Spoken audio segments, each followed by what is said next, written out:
ठीक है, मैंने अब यहाँ पे क्या लगा दिया, मेन वर्ब लग गया, उसकी क्या आएगी, फर्स्ट फॉर्म आएगी। जब आगे एडजेक्टिव लग जाता है ना, तो उसके बाद हमारे पास उसके साथ वर्ब की फर्स्ट फॉर्म आती है।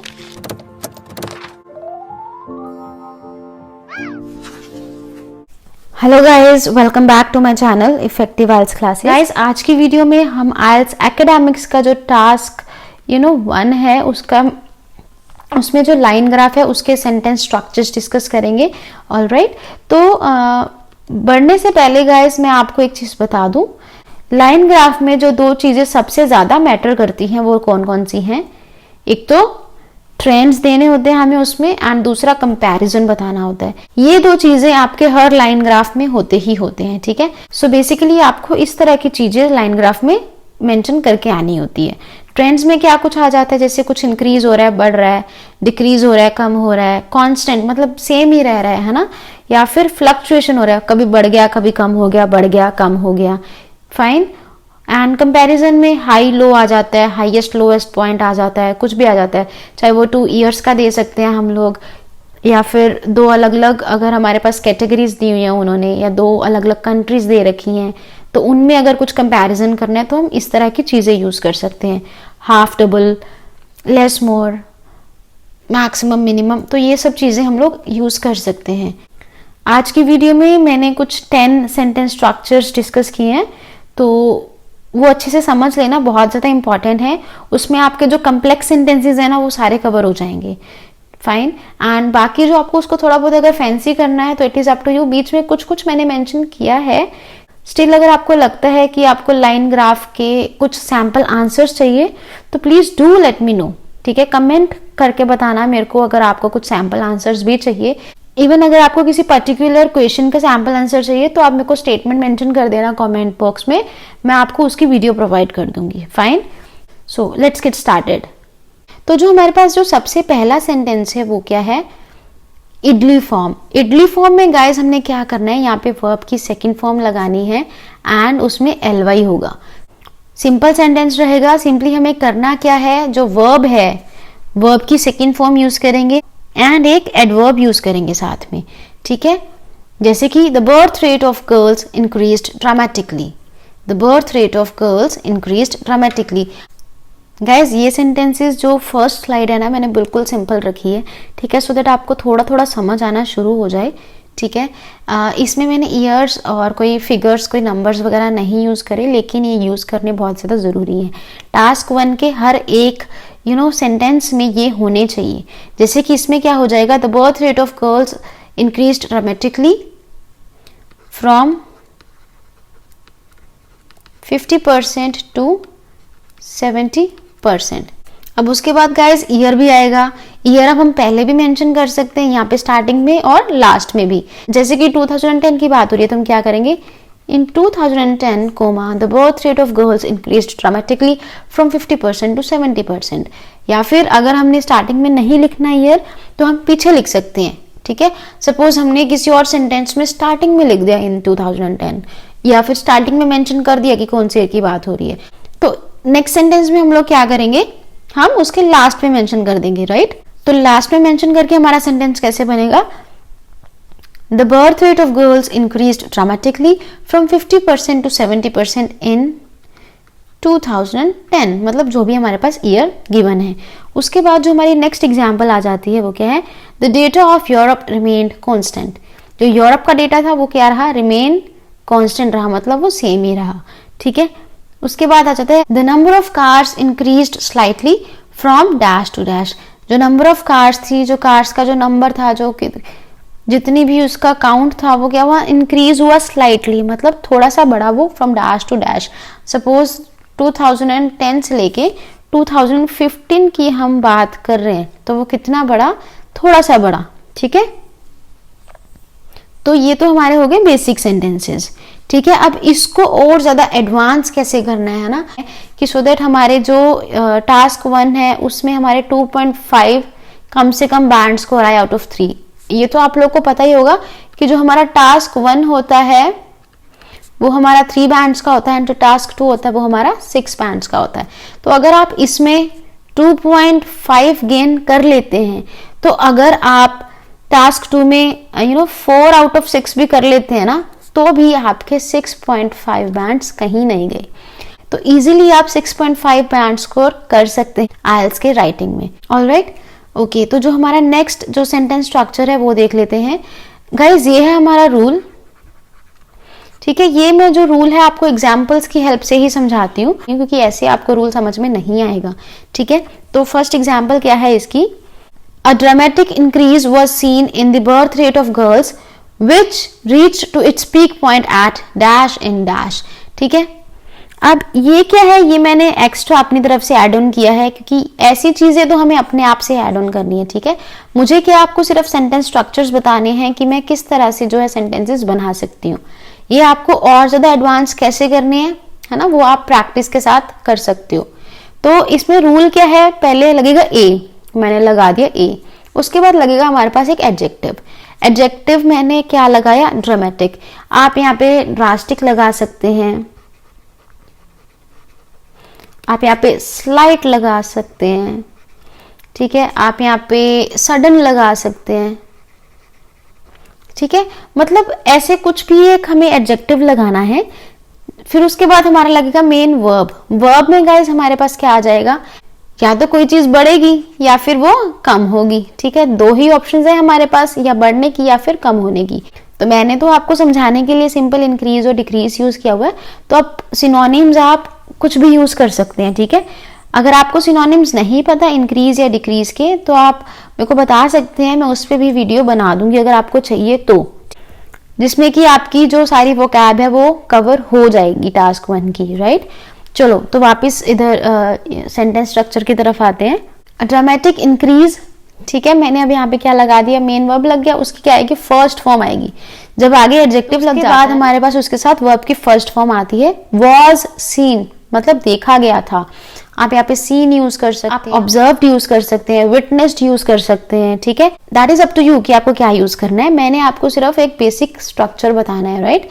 इन the birth rate of girls, यहाँ पे आ जाएगा हमारा मेन सब्जेक्ट, ठीक है। जो गर्ल्स का बर्थ रेट था उसमें जो हमारी मेन इंफॉर्मेशन है, मतलब जिसके बारे में बात हो रही है सब्जेक्ट में, वो आ जाएगा। उसके बाद हमारी आएगी value and year. Year guys जैसे मैंने आपको पिछली स्लाइड में बताया कि ईयर आप पहले भी लगा सकते हैं एंड लास्ट में भी लगा सकते हैं। मैंने इसको थोड़ा और फैंसी करने के लिए मैंने क्या बता दिया, which reach to its peak point at dash, जो कि अपने पीक पॉइंट पे पहुंच गई थी at suppose 90% in the year 2019, कुछ भी हो सकता है कि जो कि अपने पीक पॉइंट पे पहुंच गई थी, ठीक है। तो ऐसे हम सेंटेंसेस बना सकते हैं। एक और सेंटेंस देख लेते हैं, उसके साथ आपको और ज्यादा क्लियर हो जाएगा। A slight increase was seen in the number of cars, मतलब थोड़ा सा इंक्रीज देखा गया in the number of cars, cars का जो नंबर था, जो काउंट था, which is accounted to be as. अब ये क्या एक और तरीका हो गया है ना कि हमें कैसे हम वैल्यू दे सकते हैं, which is accounted to be as dash in the year dash. Guys जो ये वाला है ना, which reached to its peak point, इसका एक और बहुत सा इंटरेस्टिंग तरीका है लिखने का। वीडियो को लास्ट तक देखना, आपको मिल जाएगा वीडियो में, ठीक है। शायद आपने वो पहले कभी नहीं देखा होगा या कभी नहीं सुना होगा, आपके लिए वो जहां तक मेरे को लगता है वो नया ही होगा, ठीक है। तो लास्ट तक वीडियो को जरूर देखना। तो इसमें मैंने क्या किया, स्लाइट एडजेक्टिव आ गया हमारा, उसके बाद जो इंक्रीज था वो हमारे पास क्या आ गया, वर्ब आ गया मेन, उसके बाद वो सीन, ये हमारा सेंटेंस स्ट्रक्चर ही है, ठीक है। उसके बाद subject in the number of cars, जो मेन इंफॉर्मेशन है हमारे पास।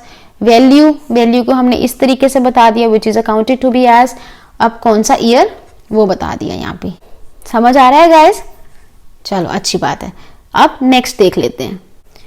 नेक्स्ट का जो रूल है वो ये रहा हमारे पास, एग्जाम्पल्स के साथ ही डिस्कस करेंगे, ठीक है, जल्दी क्लियर हो जाता है।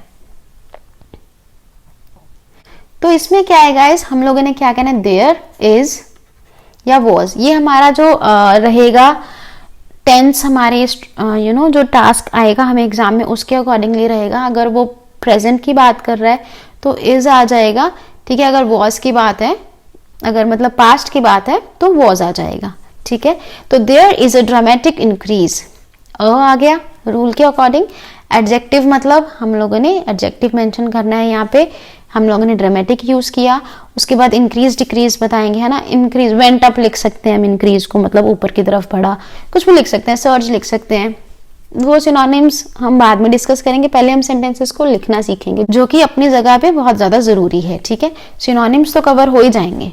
तो there is a dramatic increase in the birth rate of girls between dash and dash, कि मतलब जो गर्ल्स का जो बर्थ रेट है वो काफी ज्यादा बड़ा, ठीक है, वो हम मेंशन कर देंगे यहाँ पे। जैसे हम लोगों ने ईयर मेंशन कर दिया बिटवीन 2010 एंड 2020, ठीक है। और वैल्यू अगर देनी है तो यहाँ पे इसके बाद हम लोग वैल्यू दे देते हैं, मैंने एग्जांपल में नहीं दी। जैसे कि ड्रामेटिक इंक्रीज हुआ तो मैं क्या लिख दूंगी, फ्रॉम, जैसे हम लोगों ने पीछे किया था 50% टू 80%। वैल्यू आप किसी भी तरीके से दे सकते हैं, जो भी आपको अच्छा लगेगा ना, मिक्स करते रहना, फाइन। जो नेक्स्ट एग्जाम्पल है वो देख लेते हैं। आफ्टर अ डिकेड, अब ये क्या एक नया तरीका हो गया है ना, कि अगर हमें ईयर नहीं मेंशन करना, सपोज हमने पिछले सेंटेंस में 2010 डिस्कस किया था, अब इस सेंटेंस में मैं क्या लिख दूंगी सीधा आफ्टर अ डिकेड। मैं इन 2020 आफ्टर 10 ईयर्स नहीं लिखूंगी, मैं क्या लिखूंगी आफ्टर अ डिकेड। अब ये मैं स्टार्टिंग में भी लिख सकती हूँ, लास्ट में भी लिख सकती हूँ, ये तो आप लोग को याद हो ही गया होगा।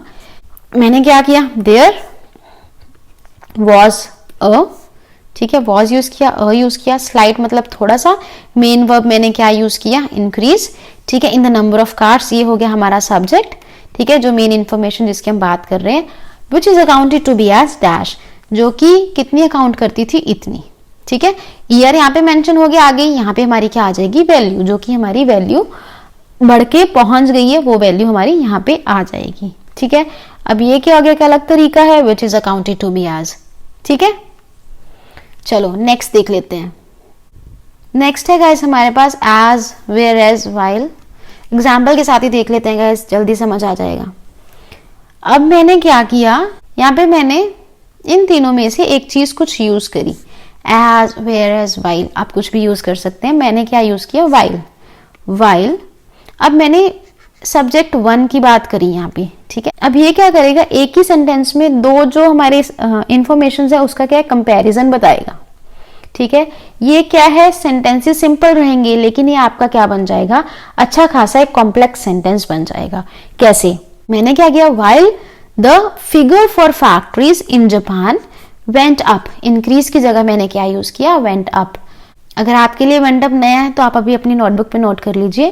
ड्रामेटिकली मैंने वर्ब पहले यूज करी है, उसके बाद अगर मैं यूज कर रही हूं तो मेरा क्या बन जाएगा, यहाँ पे एडवर्ब आएगा, ly साथ लगेगा, ठीक है। while the figure for factories in Japan went up dramatically to 15,000 in 2015, जब मतलब दौरान, while का मतलब दौरान होता है ना, जब जापान की जो फैक्ट्री की जो फिगर थी, जो उसका नंबर था, वो बढ़ के इतना पहुंचा 15,000 2015 में।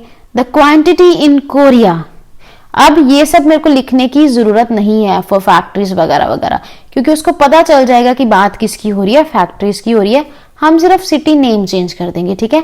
द क्वांटिटी इन कोरिया प्लमेटेड, जो कोरिया की जो क्वांटिटी थी वो प्लमेटेड हो गई थी, मतलब डिक्रीज हो गई थी, प्लमेट हो गई थी। अगर ये भी आपके लिए वर्ड नया तो अभी नोट डाउन कर लीजिए। डिक्रीज हो गई, कितनी हो गई थी, 12,000 एट द सेम टाइम, उसी टाइम पे, मतलब जो कोरिया की जो काउंट था, ठीक है, जो फिगर थी वो कम हो गई, कितनी हो गई थी, 12,000। इजी है ना गाइस, हमें सिर्फ क्या करना है, रूल लर्न करना है, राइट गाइस। ये जो रूल्स है ना, जितने भी हम डिस्कस कर रहे हैं, ये आप एक जगह पे नोट कर लेना है। स्टार्टिंग के कुछ दिन, 2-4 दिन, 5 दिन, इन्हीं सेंटेंस स्ट्रक्चर्स को देख देख के आप अपना टास्क 1 करना। 4-5 दिन तक जब आप ऐसे देख के बनाओगे ना सेंटेंसेस, तो आपका जो ब्रेन है वो ट्रेन हो जाएगा। एंड जो ये सेंटेंसेस है ना, आप एग्जाम में, अपने फाइनल एग्जाम में बिना सोचे समझे लिख दोगे, आपको पता भी नहीं चलेगा आपने कब कॉम्प्लेक्स सेंटेंस बना दिया। बन गया ना एक अच्छा खासा complex sentence. Okay, let's move towards the next rule. There is या वॉज में से हम लोग अपना जो है टास्क के अकॉर्डिंग लगा लेंगे। उसके बाद आ जाएगा हमारा ए, एडजेक्टिव पहले जैसे सेंटेंस वाला ही है, लेकिन इसमें जो नया चीज क्या है, फॉलोड बाय है। तब हम लोगों ने सिर्फ एक सेंटेंस का बनाया था, यहां तक याद है ना, किया था ना पीछे हम लोगों ने। There was a dramatic growth in the number of factories in Japan to dash in 2010, ये हम लोग पहले कर चुके हैं, सेम सेंटेंस है। अब ये तो हम कर ही चुके हैं। अब जो ये फॉलोड बाय हम लोगों ने यूज किया है, इससे क्या होगा, इससे हम लोग एक ही सेंटेंस में, एक ही लाइन में 2 इंफॉर्मेशन इकट्ठी देंगे। ये भी हमारा क्या काम करेगा, कॉम्प्लेक्स सेंटेंस का काम करेगा, ठीक है। तो इसमें क्या किया मैंने, पहले मैंने इसकी 2010 की बता दी, फॉलोड बाय, अब जो नेक्स्ट इंफॉर्मेशन है हम फॉलोड बाय लिख के उसकी बताएंगे, उसका डेटा बताएंगे। क्या किया मैंने, followed by a sharp decrease, उसमें क्या हुआ था, शार्प मतलब बहुत तेज क्या हुई थी, कमी हुई थी, डिक्रीज हुआ था, जो कि डिक्रीज होके कहां पहुंच गया था 2000 पे इन 2020। देखो पहले तो ग्रोथ हुई, ठीक है, बढ़िया ग्रोथ हुई, अच्छी ग्रोथ हुई, 15,000 तक पहुंच गया, जैसे यहाँ पे था ड्रामेटिक ग्रोथ हुई, ठीक है। उसके बाद शार्प हमारे पास क्या हुई, डिक्रीज हो गया। तो हम लोगों ने ये चीज बताई उसको, followed by a sharp decrease, मतलब दो डेटा हम लोगों ने इकट्ठे बता दिया। सपोज कोई चीज पहले डिक्रीज हो रही है बाद में इंक्रीज हो रही है, तब भी हम ये वाला यूज कर सकते हैं। इसकी जगह हम लोग और भी यूज कर सकते हैं, फॉलोड बाय की जगह बिफोर भी यूज कर सकते हैं, ठीक है। जैसे कि हम लोगों ने बता दिया कि पहले क्या हुआ, वो बढ़ा, बिफोर किससे पहले, जब उसकी शार्प डिक्रीज हुई थी। कब हुई थी शार्प डिक्रीज, 2020 में। तो it is up to you, ठीक है। तरीके तो बहुत हैं, सिर्फ हमें वर्ड्स चेंज करने हैं, हमें जो बेसिक सेंटेंसेस है वो आपको भी पता चली गई है ना। नेक्स्ट देख लेते हैं guys, in comparison to the subject, okay, in comparison to the number of factors in China. अब इसमें क्या होगा, हम दो जो है उनका कंपैरिजन बताएंगे। मैंने इसमें किसका बताया, चाइना एंड जापान का। In comparison to the number of factors in China, which saw a tremendous increase to dash in 2006. अगर मैं comparison करूं चाइना का, ठीक है, जिसने की which saw a tremendous increase, अब आप ये भी एक तरीका नोट डाउन कर सकते हैं, नया है ना, जिसने की क्या दिखाया, tremendous increase दिखाया, मतलब बहुत बढ़िया increase हुआ, जिसका जो कि बढ़ के कितना हो गया 10,000, कौन से ईयर में, 2006 में। वहीं पे कोमा लगा दिया। अब इसका क्या मतलब है, the quantity in Japan plummeted to 1000। वहीं पे जो जापान की जो क्वांटिटी थी वो डिक्रीज होकर कितनी रहेगी, 1000। गाइस ये जो रूल्स हम लोग डिस्कस कर रहे हैं ना, इसकी प्रैक्टिस मस्ट है। जब तक प्रैक्टिस नहीं करोगे समझ में नहीं आएगा, ठीक है। तो इन सब रूल्स को नोट डाउन कर लेना, फाइन, एंड रोज के रोज इसको प्रैक्टिस करना है, ठीक है। अब गाइस जो नेक्स्ट है वो ऐसे कुछ बेसिक हैं, एंड जो मैंने आपको बताया था कि peak reached at its peak point का मैं बताऊंगी कि आप कैसे यूज कर सकते हैं, वो भी एक इंटरेस्टिंग सा तरीका बताती हूँ आप कैसे लिख सकते हैं उसको, ठीक है। बिफोर वाला एक तो गाइस ये हम लोग डिस्कस कर ही चुके हैं। The price of oil inclined from 50% in 1990 to 70% in 2000। जो ऑयल का जो प्राइस था वो बढ़ गया, किससे, 50% से, जो कि कब था 1990 में था, टू 70% जो कि कब था 2000 में था। Before declining slightly to 65%। किसके पहले हुआ था ये सब काम, किससे पहले वो इंक्लाइन हुआ था, जब थोड़ा सा डिक्लाइन हुआ था 65% आफ्टर ईयर, एक साल के बाद, ठीक है। ये हम लोगों ने नेक्स्ट ईयर का भी साथ में बता दिया, पहले बढ़ रहा था, बाद में क्या हो रहा है, डिक्लाइन हो रहा है, राइट। नेक्स्ट जो है जिसकी आप वेट कर रहे हो शायद अभी तक, है ना, the price of oil reached at its zenith point. Peak point की आप जगह क्या यूज कर सकते हो, जेनिथ पॉइंट, और साथ में उसका ईयर बता देना, ठीक है। इसको एक और तरीके से भी लिख सकते हैं, the price of oil peaked at 90% in 2000, ठीक है। जो ऑयल का प्राइस था वो कितने पे पीक किया, मतलब कितने पे वो सबसे ज्यादा बढ़ा, 90% पे, कौन से ईयर में, 2010 में। करेक्ट गाइस, तो ये थी हमारी आज की वीडियो। आई होप आपको सारे सेंटेंसेस समझ में आ गए होंगे। ऐसा है तो मेरे चैनल को भी सब्सक्राइब कर लो, मेरी वीडियो को ज्यादा से ज्यादा शेयर करो अपने फ्रेंड्स के साथ। मिलते हैं फिर नेक्स्ट वीडियो में। टिल देन टेक केयर, सी या, बाय बाय।